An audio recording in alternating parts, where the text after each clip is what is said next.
To start with, do you have an early childhood music memory where you felt music becoming an important part of your life? Oh, absolutely. Yeah, an unforgettable memory was my mother playing Paul Robeson 78s. Ah, Things like Water Boy and Sometimes I Feel Like a Motherless Child.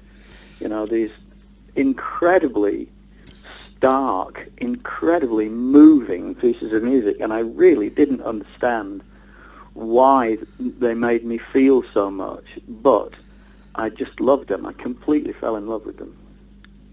now, I believe you were still a teenager when you dropped out of school to seek a career in music, which I guess looking back would have been seen as a great risk at the time. Did you have a firm belief that you would succeed eventually? I had I had a totally um, unrealistic belief. No, I was absolutely convinced. I mean, honestly, I got my guitar at Christmas, and by the end of Christmas afternoon, I knew that's what I wanted to do for a living. And in hindsight, it's actually terrifying. But I just knew that, this is it. This is what I do. Now, the banjo is also a very important instrument to you. How much has your banjo playing influenced you as a guitar playing during the years? Oh, to an enormous extent. You can't overstate it. I got my guitar when I was 12, and I found a banjo in a junk shop in Scunthorpe when I was 13. And it was actually a very good banjo, a very nice instrument indeed. And I was away with it, and it taught me all kinds of things about right hand techniques, but the main thing immediately was discovering the possibilities of open tunings. So it really opened my eyes to the fact that standard tuning on the guitar was just one way of approaching the instrument. Yeah. And I bitterly regret when I lived in the States, I didn't play the banjo for a while. I let it go, and that's one of the most foolish things I've done in my life, to be honest. I'm now, thoroughly re-involved with the instrument. In fact, possibly more so than ever. And I just find it very exciting. Looking back to your early days working with June Tabor, in those early days, how do you look back on that time in terms of your development as a musician? Well, it was brilliant because um, I think in order to be a good accompanist, you have to really really listen. And June is such a consummate singer, um, with extraordinary freedom. So it forced me into this position of having to listen harder than I'd ever listened in my life in order to get it right. In order to be there when June twisted and turned and bent time and sang a line with 3 extra syllables in it. You just had to get it right. So it was fantastic, and we've actually done some work together in the last couple of years, and it remains, I think, incredibly powerful Yeah. and incredibly enjoyable too. She's an amazing singer, isn't she? She is a beautiful singer. Yeah. Your records over the years have been a wonderful mix of the contemporary and the traditional. Do you find yourself constantly looking back and drawing from those traditional elements? Is that something that's just never out of the back of your mind? Absolutely. I'm working on the material for a new record now, and I suddenly found myself looking at a ballad which, I've known of it since I was probably 13, and I've been listening to one particular version of it certainly since I was 15, and I'd never contemplated doing it, and all of a sudden there it was, bang, oh yeah, I have to do that. Hmm. And that's wonderful. It's wonderful to have this enormous wellspring of material that it's not always making itself front and center, but it's always having an effect. And then, of course, the contemporary, in inverted commas, material that affects me goes back a long way too.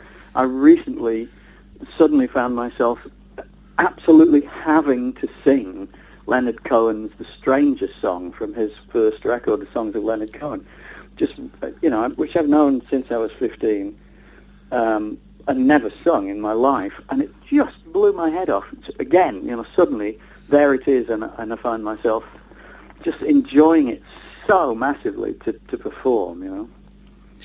When you're interpreting songs by other writers, and you are renowned as a great song interpreter, are there any specific elements or qualities in a song that make it one you want to cover? It just moves me, basically. It's just something that moves me, that I feel I can hopefully put myself into and add to.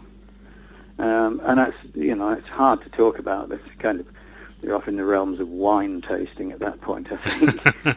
but it's basically, the first thing is it has to get me, and then I have to sort of wrestle with it so I can make it get other people in the way that I want it to.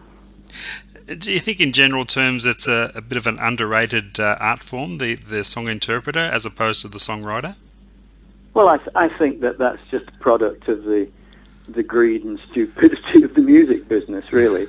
I think when record companies really set out to make lots of money, at that point, and managers, of course, at that point they went, well, you've got to write your own material.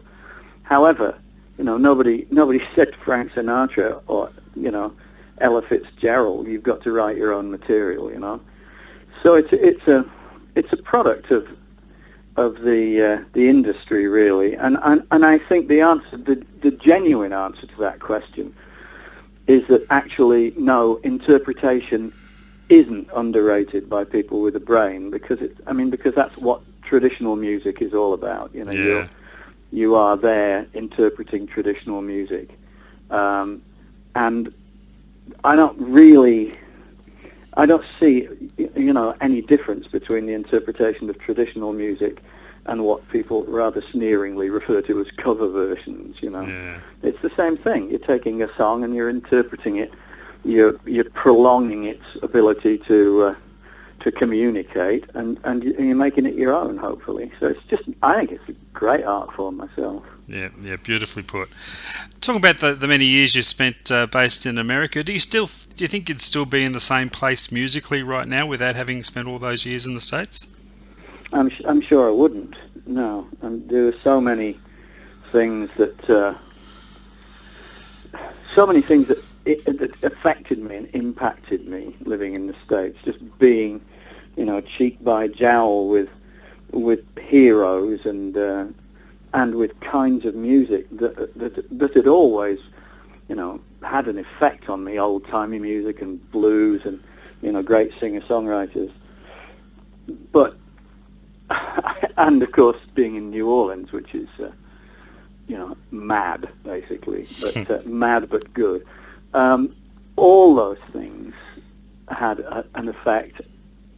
I think it radically changed the way I approach everything. I mean, in strange ways, in not particularly obvious ways until you start to think about it, because I went to the States, a totally eclectic kind of musician with my ears wide open. But in the States, the first thing they asked me to do was instrumental versions of British music, and I went, okay, and really focused on that.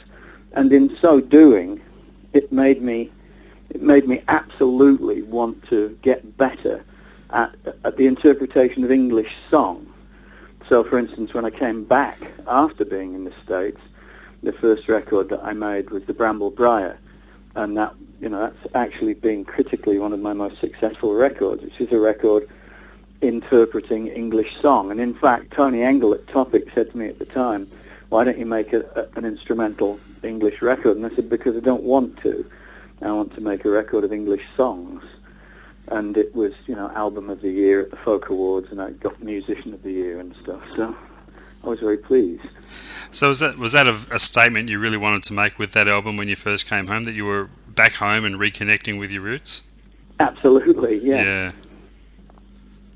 So were there any standout changes you noticed in the English folk music scene during your time away?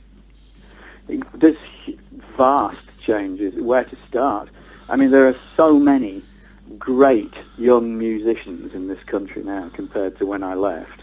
It's absolutely bewildering. The standard of musicianship is gigantic. The emphasis on instruments has completely changed.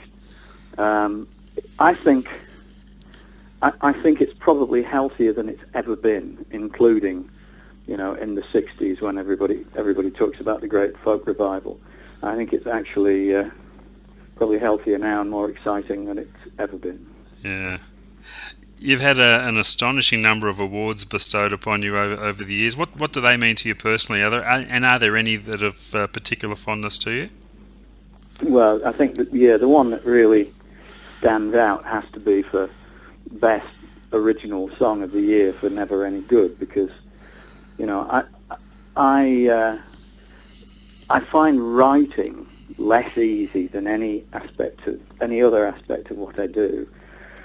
So I have to work very hard at it, and to write a song as personal as Never Any Good and get recognised, in that way, that was fantastic. That was really good. But it's all very good. I mean, they're great validations of what you do, and it's not about the number of records you've sold. Basically, it is an industry and critics and promoters and people like that decide who gets those awards, and so it's validation from your peers, really. Yeah. Speaking of that song, Never Any Good, it was obviously an amazing song written for your father. What do you recall of the experience of writing that song and the range of emotions you must have gone through putting it down? It was so absolutely visceral. I was talking to my middle brother on the phone, and I got off the phone basically very angry indeed, and I started to walk around the kitchen and sing a couple of things that he'd said to me on the phone. One of them, of course, being, well, he was never any good with money, and the next thing was I was sitting writing unstoppably. I mean, I still have the original draft. It's got a couple of extra verses, but it's basically the whole thing as it ended up, crossings out and all. And it was just a huge, huge emotional struggle to get out my feelings. And it was the quickest song I've ever written in my life. So there you go. You mentioned your mum's love of Paul Robeson having an influence on your music. What about your dad's role in developing your love of music? Well, as I say, he taught me how to love songs. It was him that brought my attention to songs. He would constantly be singing scraps of stuff, and not always seriously at all. He used to do a mad, daft parody of "Believe Me If All Those Endearing Young Charms," which was quite hilarious. And he would, he sang light opera and acted in Gilbert and Sullivan and all kinds of things like that. So I was always around songs, and he was a fantastic singer. I mean, in fact, he was the kind of singer that at school carol services you would be almost cringing because he was so much better and louder than everybody else. And of course, when you're a little kid, you're going, "Oh no, how embarrassing." You wrote also a very personal song for your mother, She Slips Away. Can writing songs like that act as a kind of musical therapy for you? Are they a therapeutic experience at times? And enormously therapeutic, yeah. I came home from seeing my mother in the hospital the day before she died and just sat down and wrote She Slips Away. I was thinking about her and started to play the guitar, and that came out, And, yeah, it was massive, really. It was a huge help. On your Purpose and Grace album, one song which many have quoted as a centerpiece of the album is Banjo Bill, which was based on a home recording by Banjo Bill Cornett, the folk singer. That's right, yeah. Yeah, tell us how you stumbled upon that.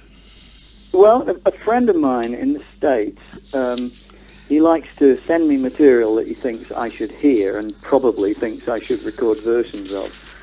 And years ago he sent me a CD, and on it was Banjo Bill Cornett singing a song called Look Up, Look Down, which I did a version of on True Stories, the opening track on True Stories, in fact. And when I was writing the notes for that record, I mean,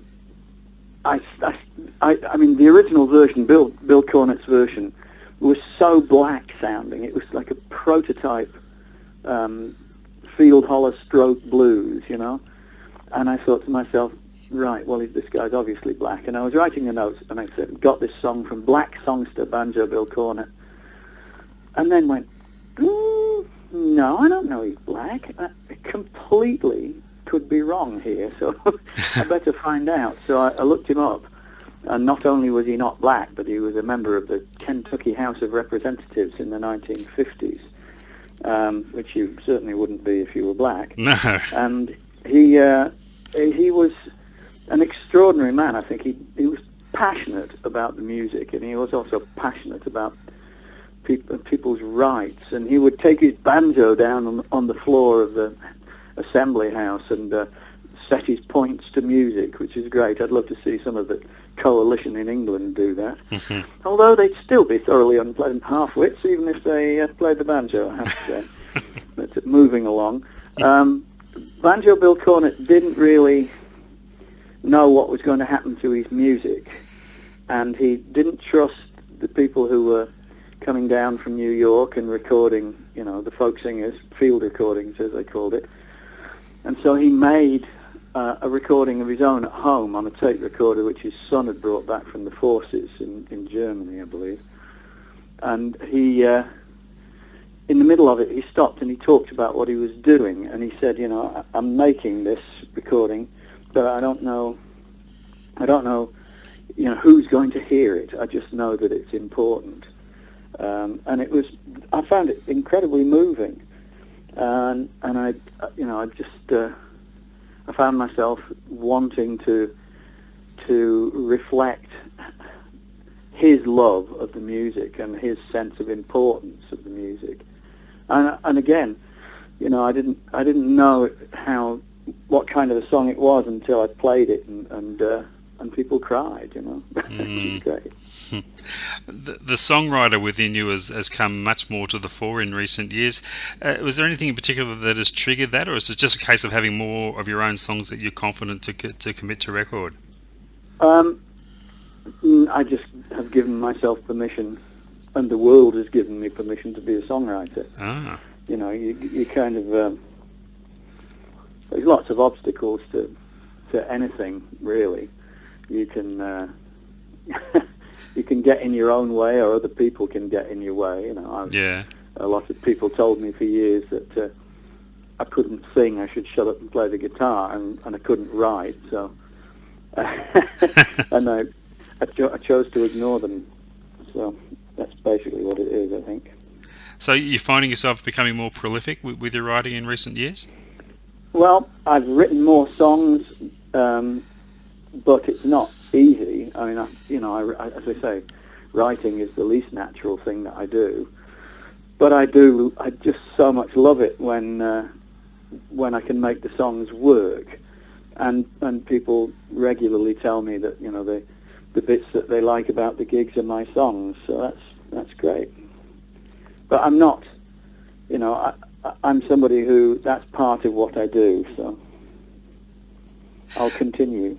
There is a terrific storytelling element to your songs. What obviously, apart from a good story, is the key to good storytelling in song? Oof.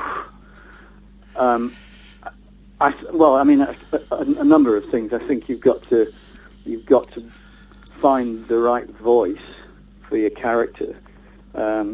I was very proud recently. I mean, I haven't had, you know, people singing my songs, as far as I know, very much at all. But Catherine Tickell recently made a recording called Northumbrian Voices, where a lot of it is talking about the great old musicians that she grew up with in Northumberland. and they did a version of my song Will Atkinson, and I had made that, I had written that song based on the things that that Alistair Anderson, the great concertina player, said about working with Will, and I read about his life just in sleeve notes and stuff, but I think I got it right. I felt at the time I'd got it right, and then Catherine and her father Mike said to me, we have to sing this song because it's brilliant. It's like listening to Will speak. And I was so proud of that. I was so happy that I got it, So that's a song in his voice. But I mean, songs vary a lot, I mean, some are in the first person, some are in the third. There's all kinds of different ways. I think you've got to believe what you're saying and find the right voice in which to put it, and then people are likely to believe you. Exactly, yeah. Is there a certain type of record with a certain specific thematic element within you that you haven't done yet that you'd still very much like to do? Is there a pet project bubbling away there somewhere? I don't know about that. I mean, currently, I'm going to be 60 next year, and I'm just sort of playing with the material from my next record, which I think I'm going to put out myself, which will be a first, other than one live record I put out some years ago. And I sort of want to make it a picture of my influences, from the very beginning. So there'll be songs that I've known for years and kinds of material that I've done before. But then I also want, I'm writing some new material which I think is looking good, and I'm using some new instruments, and we'll see. And as far as pet projects go, I can't see beyond this one right now, but I'd like to keep writing, and I'd like to keep getting better on the instruments that I play because I enjoy it so much. Speaking of instruments, I believe you've just had your own signature model guitar release recently. Can you tell us about that? I mean, I've been playing guitars made by my friend Stefan Sobel for many years, and they're fantastic. And we have a 25-year relationship which is ongoing. But about 3 years ago, I got a call from Paul Reed Smith, who is the head of PRS Guitars in the States, and they in 25 years have become the third biggest electric guitar company in the States. I mean, absolutely phenomenal attention to detail.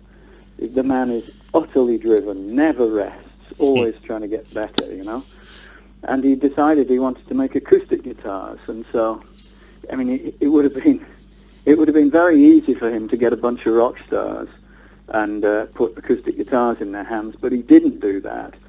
He went to Ricky Skaggs, and Ricky contacted Tony McManus, and Tony McManus contacted me, and there's just been this team of us three and Cody Kilby, who is Ricky Skaggs' guitar player in Kentucky Thunder. So 4 guys who, we're not exactly rock and roll stars. Obviously, Ricky has a massive profile, as an Americana country bluegrass artist. But between us, we've been bouncing ideas back and forth, and we've ended up with some massively successful guitars. Now in every way, they're going very well indeed. Fantastic. I notice you also keep busy conducting workshops. I saw on your website you've got one coming up this weekend. Can you tell us how a typical Martin Simpson workshop would run? Well, these ones that I do on my own, I've been doing them actually for a long, long time now. They're usually Friday night, Saturday day, and Sunday day. And we stay in a nice hotel, and everybody rolls up on the Friday night, and we do not have a room full of people all playing the guitar at the same time, because I don't believe that you get much done at all under those circumstances. And I also think that you end up with 2 or 3 people out of 15 or 20 who can, you know, really do it, and others kind of struggling and feeling uncomfortable, which you don't want, you know. So basically what I do is I encourage everybody to ask questions, as many questions as they want, and I set about answering those questions. But I also have my own agenda, you know, which is trying to get people to relate to the different open tunings and to understand how they relate to each other, and how to internalize the guitar, because one of my main themes is that nobody gets enough time to play the instrument, not even if they're, you know, a professional musician like me. There's so many other demands on your time, you don't get enough time to play. So you have to actually play in your head, and I try to give people the tools to do that. Wonderful. And just before I let you go, Martin, if you could go back in time and sit down with young Martin Simpson, just dropped out of school, ready to start his career in music, what one piece of advice would you make sure you gave him? You know, I don't think there would be anything to say to him. I mean, he was such a crazy little bugger. But I don't know. There's nothing really. You just, you know, you have to make mistakes, and you have to learn.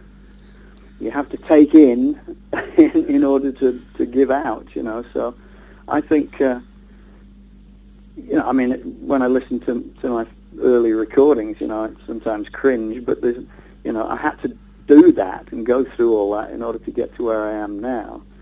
So no, I just tell him to shut up and get on with it, really. Fair enough too. Hey Martin, thanks so much for your time. It's been a pleasure catching up with you. Oh, it's lovely. John, thank you very much. Thanks for all the wonderful music over the years. We're looking forward to the next record, and maybe a trip to Australia. We'd love to see you down here. I should be working on it. Thank you. Thanks for your time. Of course, John. Thanks very much. All the best. Bye-bye. Bye now.